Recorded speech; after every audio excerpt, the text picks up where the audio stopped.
you're working on your marriage and you keep feeling like you're messing up and you don't know what you should do? My name is Lee Balkin and I'm the Internet's leading marriage expert, and we're here to look at that question, that very question today. Your marriage is in a crisis. That's probably why you're watching this video, unless you're just curious, and you may be feeling terror, panic, dread, or anger. I just want you to know that you may also experience headaches, sleeplessness, nausea, or depression, and all of that would be a normal reaction. That's the normal reaction when our world is turned upside down, and we got to understand that that's not helpful, but it is normal. It's not a helpful situation when you feel all that fear, that anger, that dread, that depression, and all those physical symptoms. It is normal, though. Your world has been turned upside down. What you have known it to be is suddenly jerked out from under you, and you're trying to find your place to stand, and it's just tough to do at this point. So what you really need to know is this is really about fear. It's very simply, we boil it down, it's all about fear, and it's fear of the unknown. So you have to deal with it like any other fear. Don't avoid it. You can't hide from fear. If you hide from fear, when it comes back, it's much worse. So don't avoid it. Actually face it and admit that it's fear, and don't fight it. If you notice, those are two of our normal responses. Our primitive responses is fight or flight. And so don't fight. Don't get all frustrated and try to overcome it. Just accept that it is, and don't run. As much as we like to get away from pain, that sometimes is our immediate reaction when someone says, hey, I want to get out of this marriage. We suddenly don't even want to talk about it, or we suddenly want to fight them about it, or we want to get away from them and push them away. So remember that those are our normal reactions, and we want to do something on it, because that just turns on the fear when we do those responses. We're actually proving that we should be fearful, and we escalate the fear instead of getting rid of it. Instead, just acknowledge that you have fear. Acknowledge what it's about. Acknowledge that you're scared because you don't want to lose your relationship, and seek advice from someone you trust. This can be a friend, a therapist, a minister, someone who can be beside you and support you through this process. Gather good information that is constructive. There's so much information out there that'll tell you how there's no chance that you're going to get back together, or it can tell you how to do it by casting spells or manipulating or somehow coercing the other person. That is not good sources of information. You need to find useful sources of information that move you in a constructive way, and avoid the spouse-bashing doomsayers, whether it's on the web or in the print. There are lots of places that will just tell you how horrible marriage is and how terrible your spouse must be.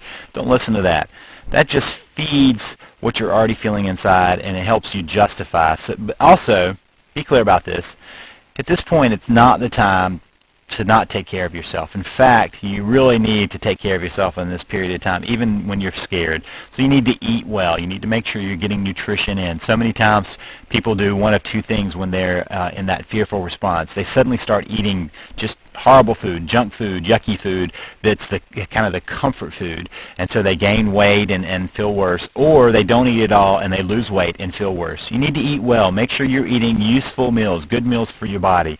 Get some exercise. Now, I'm not saying you start a whole marathon training program if you haven't been doing that, but you need to get out and walk and enjoy nature, or do something that releases some of that adrenaline that's building up in your body, because that really is a natural process here. When we get fearful, we're pumped full of adrenaline, and the only way our body can get rid of that is to work it out. And working it out means to have some physical activity going on. So make sure you exercise. And on top of exercising, make sure you get rest. Most people need between 6 and 8 hours of rest, and that's when they are doing okay. You may need to make sure that you're getting rest, because sometimes when we're fearful, we also don't rest well. We want to make sure that we take care of ourselves and have good sleep hygiene so that we can get the rest we need. And then involve yourself. Find some interest to lose yourself in sometimes, so that you have a break from being worried about what's going on. You need to have something as a focus other than getting back together. You need to have something that's going to help enliven your life, because when you get so caught up into one thing, you lose yourself, you lose your identity, and more than that, you make yourself boring to those around you. And not only that, you get so focused that you can't even be effective in what you're trying to be effective in. So find something to involve yourself in and enjoy life a little bit, because this is not the end of the world. This is just a process that you're going through, and you have to treat it like that. not succumbing to the fear. That is priority number one. You want to breathe, meditate, take some time for yourself, calm down, and think of the soothing side of life. Don't give in to the fear, and if you can do that, you have done a huge step in trying to deal with that fear of messing up. And even if you've messed up in the past, set that aside, move forward. We're always moving forward. We're always trying to do better things. That's the process of life. If you want some more help to learn about how to save your marriage so you can actually constructively deal with what's going on, then go now to www.savethemarriage.com. That's www.savethemarriage.com.